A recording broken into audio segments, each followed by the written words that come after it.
स्वास्थ्य। माननीय अध्यक्ष महोदय, कोविड-19 के चलते राज्य में स्वास्थ्य संबंधी बुनियादी ढांचे और सुविधाओं के सुधार पर ध्यान केंद्रित किया गया है।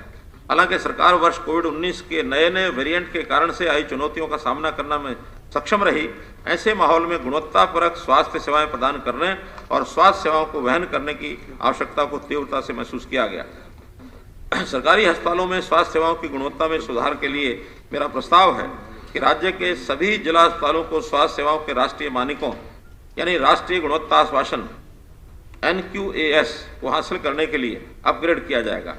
अगले 3 वर्ष में चरणबद्ध तरीके से CHCs और PHCs को भारतीय जन स्वास्थ्य मानकों के अनुसार अपग्रेड किया जाएगा। प्राथमिक स्वास्थ्य केंद्रों को वेलनेस सेंटर्स के रूप में विकसित किया जाएगा, जिसमें आयुष सुविधाएं और पोषण व भोजन से संबंधित मार्गदर्शन सहित स्वास्थ्य और वेलनेस से जुड़ी सभी गतिविधियां एक ही छत के नीचे उपलब्ध होंगी।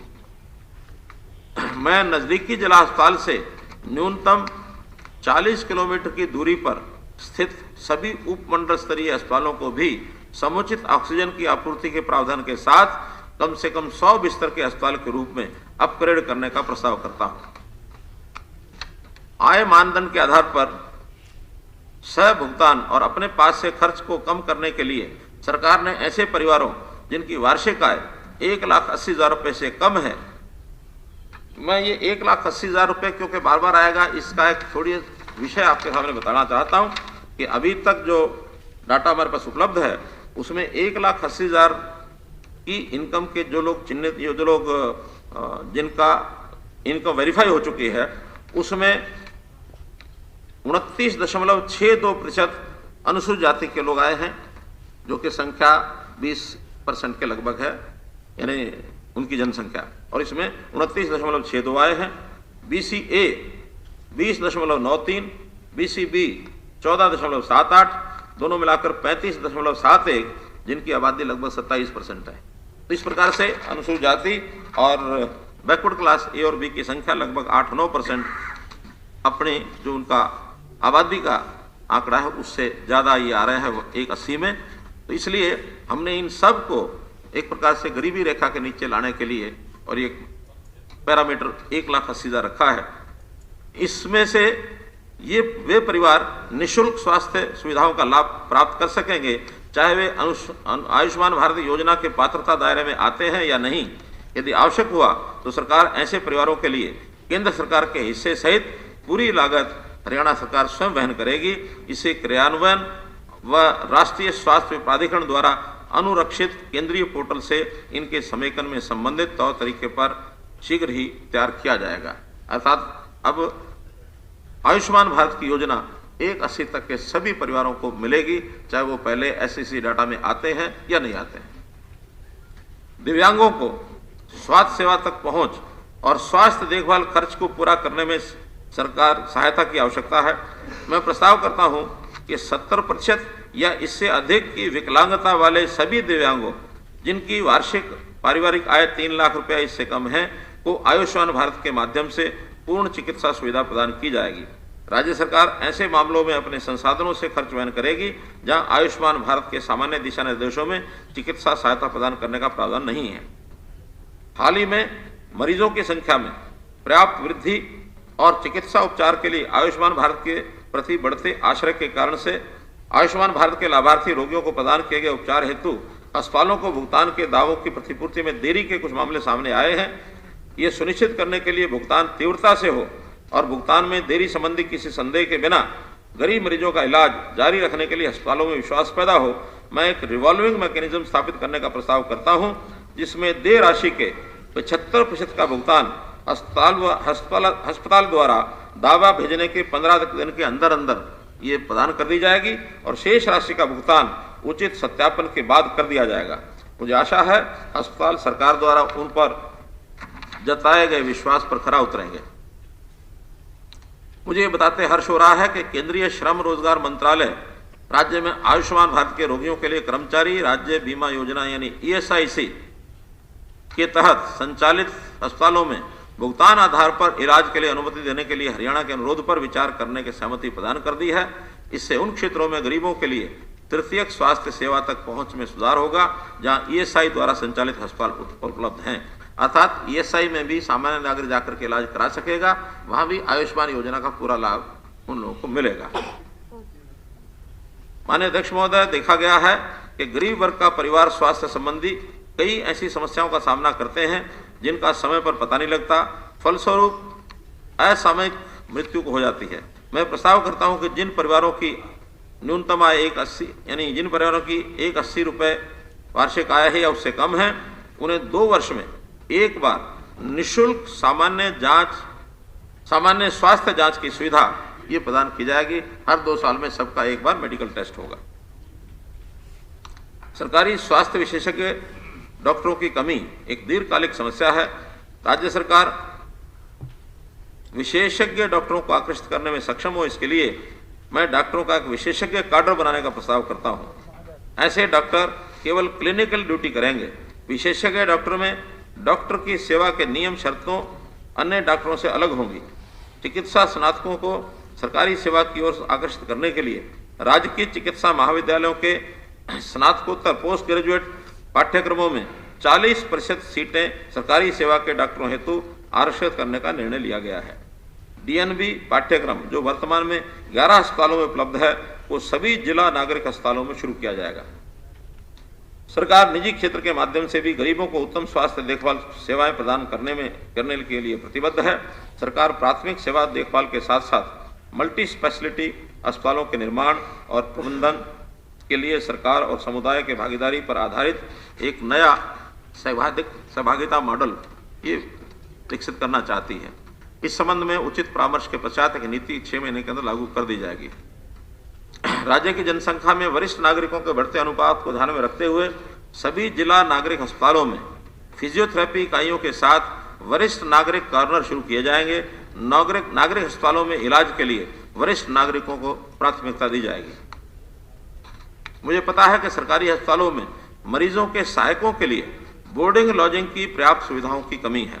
सभी जिला नागरिक अस्पतालों व मेडिकल कॉलेज के अस्पतालों में रेस्तरां सुविधाओं समेत कमरे और डॉर्मेटरी वाली विश्राम सराय के निर्माण के लिए अलग से प्रावधान करने का प्रस्ताव करता हूं। कई परोपकारी संगठन हैं जो इन अस्पतालों में मरीजों के सहायकों को निःशुल्क लंगर की सुविधा प्रदान कर रहे हैं। मुझे आशा है कि इन विश्राम सरायों की स्थापना और प्रबंधन में सहभागिता के माध्यम से इनका सहयोग हमें मिलेगा। हाल के वर्षों में बड़ी गंभीरता से अनुभव किया कि छोटे शहर बड़े गांव में स्वास्थ्य सुविधाओं के विस्तार की आवश्यकता है। स्वास्थ्य सुविधाओं का विस्तार सरकार और निजी दोनों क्षेत्रों को करना होगा। छोटे शहरों में अपनी संस्था स्थापित करने के लिए डॉक्टरों को प्रोत्साहित करने हेतु बजट की एक नई योजना प्रस्तावित करता हूं। जो डॉक्टर नगर पालिकाओं वाले छोटे शहरों और महाग्रामों में अपने नए अस्पताल, नर्सिंग होम या क्लिनिक स्थापित करना चाहते हैं, उन्हें वित्तीय संस्थानों से लिए गए ऋण पर ब्याज सहायता देने के लिए 3 वर्ष की अवधि के लिए 2% की दर से ब्याज सहायता प्रदान की जाएगी। स्कीम के विस्तृत विवरण की अधिसूचना स्वास्थ्य एवं परिवार कल्याण विभाग द्वारा शीघ्र जारी की जाएगी। सुरक्षित रक्त की अपर्याप्त आपूर्ति बनाए रखने और स्वैच्छिक रक्तदाताओं को अस्पताल में संक्रमण होने के उच्च जोखिम से बचाने के लिए रक्तदान की सुविधा 22 देश में पायलट आधार पर रक्त संग्रह और भंडारण के लिए बुनियादी ढांचों के साथ मोबाइल इकाइयां शुरू की जाएंगी। प्राप्त अनुभव के आधार पर इसे पूरे राज्य में विस्तारित करने का लक्ष्य है। राष्ट्रीय लक्ष्य के अनुरूप वर्ष 2025 तक सरकार निजी क्षेत्र को शामिल करके और जोखिम आबादी की मैपिंग करके टीबी को समाप्त करने के लिए प्रतिबद्ध है। टीबी का पता लगाने के लिए राज्य के हर खंड में मॉलिक्यूलर टेस्टिंग की सुविधा उपलब्ध कराई जाएगी। सरकार एलोपैथिक उपचार के विकल्प के रूप में भी आयुष के बारे में जागरूकता पैदा करने का प्रयास कर रही है। सरकार बीमारी के उपचार के लिए आयुष पद्धति को अपनाने वाले सरकारी कर्मचारियों को भी चिकित्सा प्रतिपूर्ति का लाभ देगी।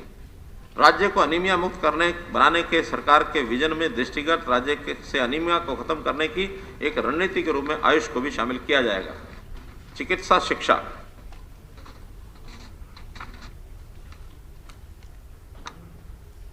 पंडित भगवत शर्मा स्नातकोत्तर आयुर्विज्ञान संस्थान PGIMS रोहतक राज्य में आयुर्विज्ञान का प्रतिष्ठित संस्थान है। मुझे घोषणा करते हुए खुशी हो रही है कि PGIMS ने अपने अस्पताल में अंग प्रत्यारोपण की सुविधा शुरू करने की चुनौती स्वीकार की है। मुझे आशा है कि वर्ष 22-23 में PGIMS रोहतक में किडनी ट्रांसप्लांटेशन की सुविधा ये चालू हो जाएगी। सरकार महेंद्रगढ़, भिवानी, जींद, गुरुग्राम जिलों में नए मेडिकल कॉलेज और शहीद हसन खां मेवाती राजकीय मेडिकल कॉलेज नू में एक डेंटल कॉलेज की स्थापना करने जा रही है। इन कॉलेजों के निर्माण पर लगभग 2600 करोड़ रुपए खर्च होने की संभावना है।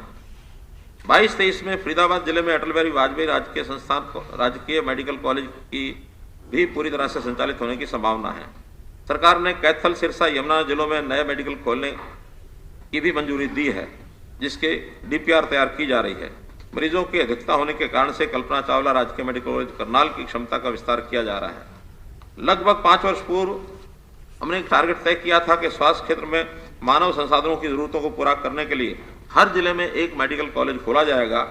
मुझे बड़ी खुशी है कि राज्य की जनता ने इस लक्ष्य की पूर्ति दिशा में काम करने के लिए सरकार को सक्षम बनाने की शक्ति का आशीर्वाद मुझे दिया है। इस बजट में मैं पलवल, चरखी दादरी, पंचकुला और फतेहाबाद में मेडिकल कॉलेज खोलने की घोषणा करता हूं। इस घोषणा के साथ प्राय हर जिले में एक सरकारी मेडिकल कॉलेज खोलने का जो हमारा उस समय का इरादा था वो पूरा हो जाएगा। उक्त भूमि के चयन और परियोजना रिपोर्ट करने की प्रक्रिया अगले 3 महीनों में शुरू कर दी जाएगी। वर्ष 2025 तक हरियाणा में मेडिकल कॉलेजों में स्नातक की सीटों की संख्या बढ़कर 3035 हो जाएगी।